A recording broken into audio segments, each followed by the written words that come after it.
يا أهلا بيكم. بصوا، في نصيحة كلنا بنسمعها في عالم الشركات الناشئة، نصيحة شكلها حلو قوي، بس الحقيقة هي ممكن تكون سبب فشل مشاريع كتير. النصيحة دي هي: يا عم اعمل MVP وخلاص. الكل فاكر إن ده الطريق السريع للنجاح، بس الحقيقة ممكن تكون العكس تماما.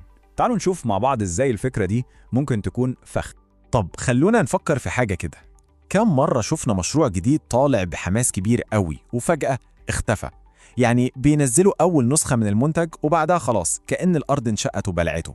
الموضوع ده بيتكرر بشكل يخض، والمفاجأة إن السبب في أغلب الأوقات هو سوء فهم، يعني سوء فهم رهيب لكلمة واحدة بس. والكلمة دي أكيد أغلب الناس خمنتها دلوقتي، هي MVP. هم الثلاث حروف دول اللي بنسمعهم في كل حتة. بس عشان نفهم المصيبة فين بالظبط لازم نرجع كده خطوة لورا، نشوف أصل الحكاية إيه والمفهوم ده أصلاً اتعمل ليه. شوفوا التعريف الأصلي بيقول إيه؟ المنتج الأولي قابل للتطبيق. طيب، النقطة المهمة قوي هنا إن الهدف عمره ما كان إننا نطلع منتج رخيص أو منتج ناقص. لا، الهدف كان علمي بحت، كان زي تجربة، أداة عشان نتعلم من الناس اللي هتستخدم المنتج وبأسرع طريقة ممكنة. يعني من الآخر التركيز كله كان على كلمة التعلم مش كلمة المنتج. طيب لو الفكرة أصلاً كانت بالعبقرية دي، إيه اللي حصل؟ إزاي اتحولت لوصفة للفشل لناس كتير؟ اللي حصل ببساطة إن المفهوم ده اتشوه، بقى مجرد شماعة، حجة بنعلق عليها أي حاجة.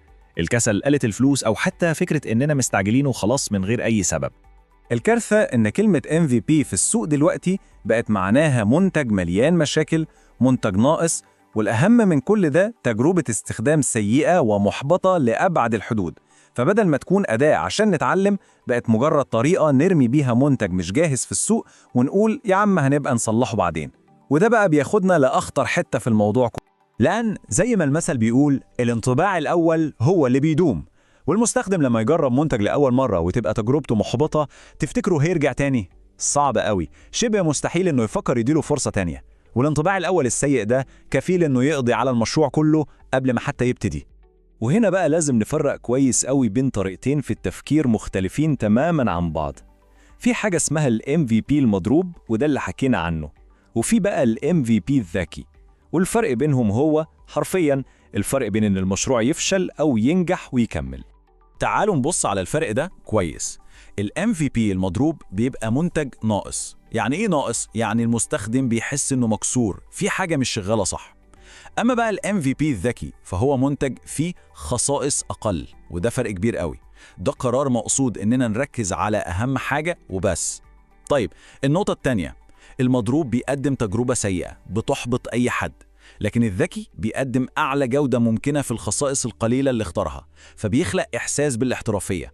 والنقطة الأخيرة ودي يمكن الأهم للمستقبل، المضروب بيكون مبني على أساس تقني ضعيف، يعني أي تعديل بعد كده بيبقى كابوس. أما الذكي فبيبتدي صح بأساس تقني سليم، يخلي المشروع يكبر بسهولة بعد كده. تمام، السؤال دلوقتي إزاي نعمل ال MVP الذكي ده؟ الموضوع بسيط، 3 خطوات.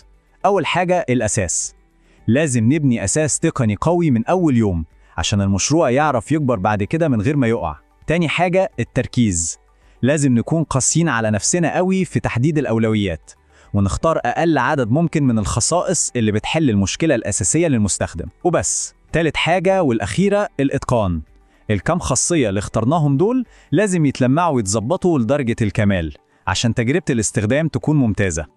القاعدة الذهبية هنا الجودة ثم الجودة ثم الجودة، مش الكمية. كل الكلام ده بيوصلنا لنقطة أخيرة، يمكن هي الخلاصة الأهم في كل اللي قلناه. في نسخة واحدة بس من أي منتج هي اللي بتحدد مصيره كله، مش النسخة ال5 ولا ال10، لا، هي نسخة واحدة بس وخطيرة جدا. أول نسخة هي أخطر نسخة. ليه؟ لأنها ببساطة هي الانطباع الأول، هي اللحظة اللي الناس هتحكم فيها على كل الشغل اللي فات. عشان كده بدل ما نفكر فيها على إنها أقل حاجة ممكنة، لازم نفكر فيها على إنها أفضل تجربة ممكنة بس بأقل عدد من الخصائص. وفي الآخر خلونا نسأل نفسنا سؤال مهم، كم فكرة عبقرية فشلت وماتت مش عشان الفكرة كانت وحشة، لا، بس لمجرد إن أول نسخة منها اتعملت غلط.